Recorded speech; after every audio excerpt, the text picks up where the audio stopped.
Salut! Aujourd'hui, on va commencer une nouvelle partie, c'est l'électricité. Vous pouvez imaginer votre vie une seule seconde sans électricité? En effet, une source de courant électrique désigne un dispositif pouvant produire un courant électrique constant.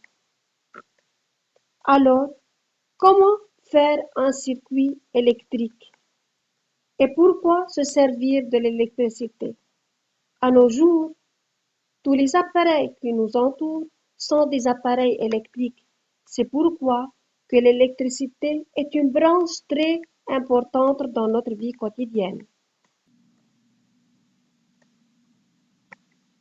On va commencer avec les lampes et surtout avec la lampe à incandescence. Voici une lampe à incandescence.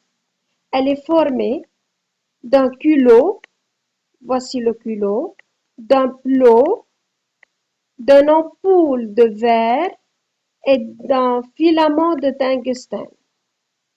La lampe forme le récepteur. Comment fonctionne le récepteur? Le récepteur a besoin d'une électricité, d'une tension fournie pour qu'il fonctionne. Alors, il a bien besoin d'un générateur pour fonctionner.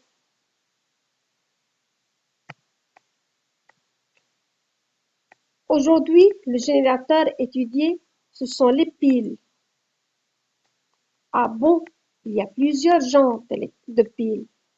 Il y a des petites piles, des moyennes et des grandes. Selon notre usage, on choisit le générateur correspondant, la pile correspondante.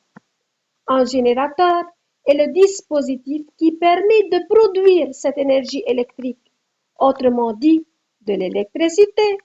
Il est donc indispensable dans un circuit électrique.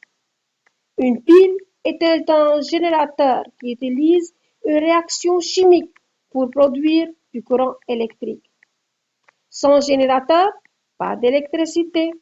Alors, pour allumer une lampe, il faut avoir un générateur.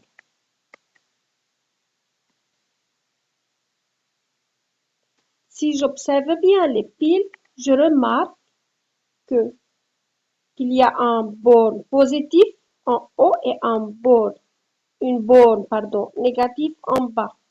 Alors, chaque dipôle est formé de deux bornes ou de deux pôles, une borne positive et une borne négative.